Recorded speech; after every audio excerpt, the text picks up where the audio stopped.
আসসালামু আলাইকুম। কৃষি প্রবাসী ইউটিউব চ্যানেল আমাদের পেজ এবং গ্রুপের পক্ষ থেকে সবাইকে স্বাগতম। তো আমি আমেরিকান কয়েকটা ভ্যারাইটি এর আগেও দেখছেন যে আমি লাগিয়েছিলাম। এটা ফেসবুকে দেওয়া হয়েছিল আমাদের ইউটিউব চ্যানেল কৃষি প্রবাসীর। তো প্রায় 25টা লাগানো হয়েছে, এর ভিতরে 9টা মারা গেছে।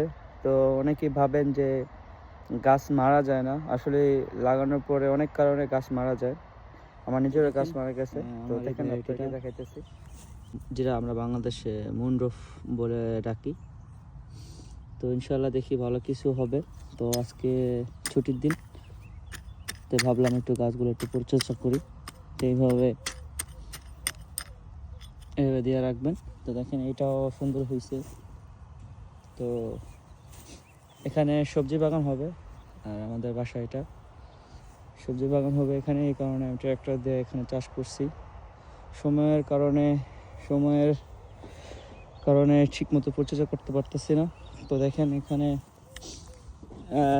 দেখেন অনেকগুলো হয়েছে আপনার কুশি। তো আমাদের এতগুলো কুশি দরকার নেই, তো আমরা এটা ভাঙা দিব। দেখেন এখানে ভাঙা দিতেছি, এটা ভাঙা দিলাম। দেখেন ছোট আর একটা হয়েছে এখানে, এটা ভাঙা দিলাম। এটা শক্তি অপচয় করব। তো দেখেন এখানে নিচের একটা অংশ আছে, এটা ভেঙে দিলাম। এটাও ভেঙে দিলাম আমি। হ্যাঁ, নিচে যেটা আছে এটা ভেঙে দিলাম আমি। উপরে দুইটা রাখছি, দেখেন খাড়া উপরে দুইটা রাখছি। তো এটা ভালো, আলহামদুলিল্লাহ এই গাছটা বেঁচে গেছে।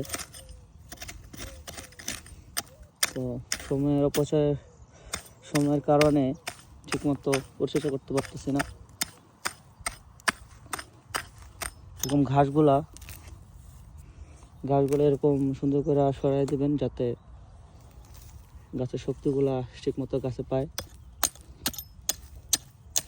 তো আপাতত আমি এইভাবে যত্ন নিতেছি। কিছুদিন পরে গোবর, যেটাকে আমরা জৈব সার বলি, গোবর সারটা দিব এটার ভিতরে। তো দেখেন এটাতে কুড়ি হয় নাই, দেখেন কুড়ি হয় নাই। তো কি বলবেন এখন, এটা তো হয় নাই, এটাতেও হয় নাই, এটাতেও হয় নাই, এটাতেও হয় নাই, এটাও হয় নাই, এটাও হয় নাই। এটা মেবি হয়েছিল, কিন্তু মারা গেছে। এখন পর্যন্ত শিওর না। এটাও হয় নাই, এটাও হয় নাই, এটাও হয় নাই, এটাও হয়েছে। তো মোটামুটি 9 থেকে 10টা হয় নাই। দেখেন এটাও হয় নাই, এটাও হয় নাই, এটা হয়েছে এতটুকু। দেখেন সুন্দর। অনেক ঘাস পরিষ্কার করতে পারতেছি না সময়ের কারণে, একা মানুষ। দেখছেন আমাদের যাই হোক, আমার যে গাছগুলো লাগানো হয়েছিল 25টার মতো, এখান থেকে প্রায় 9টা গাছ মারা গেছে।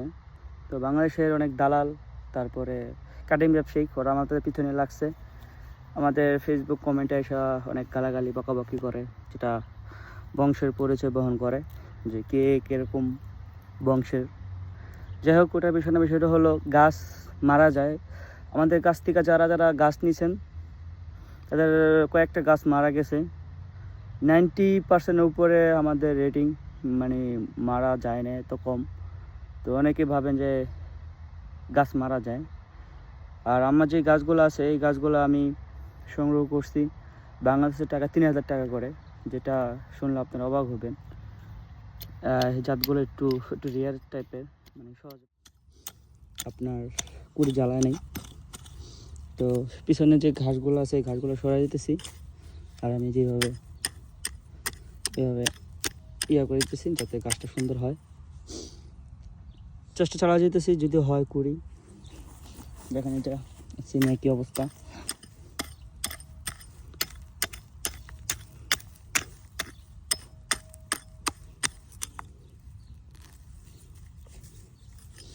কিছুক্ষণ পরে এটা একটা সার দিব, গোবর সার দিব, আর পানি দিব।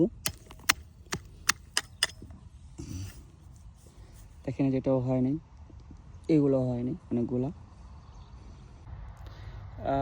এখন আমি গাছে দেখেন আমাদের এখানে জৈব সার পাওয়া যায়, তো এখানে আমি কিছু জৈব সার আমার গাছে দিয়ে দিব। তো দেখেন কীভাবে দিতেছি, এভাবে।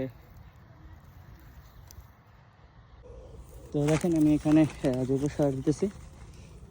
তো আপনারা চেষ্টা করবেন একসাথে 10টা-20টা করে বেয়ার রুট লাগাতে, মিনিমাম 5টা, তাহলে একটা রেজাল্ট সুন্দর আসবে। হ্যাঁ, আপনারা যদি একটা একটা করে লাগান, যদি মারা যায় তো আপনাদের সময় অপচয় সবগুলি নষ্ট। তো এখানে চেষ্টা করবেন যে একটু বেশি বেশি করে লাগানোর জন্য, তাহলে আপনাদের। আর এগুলা দেওয়ার পরে অবশ্যই আপনারা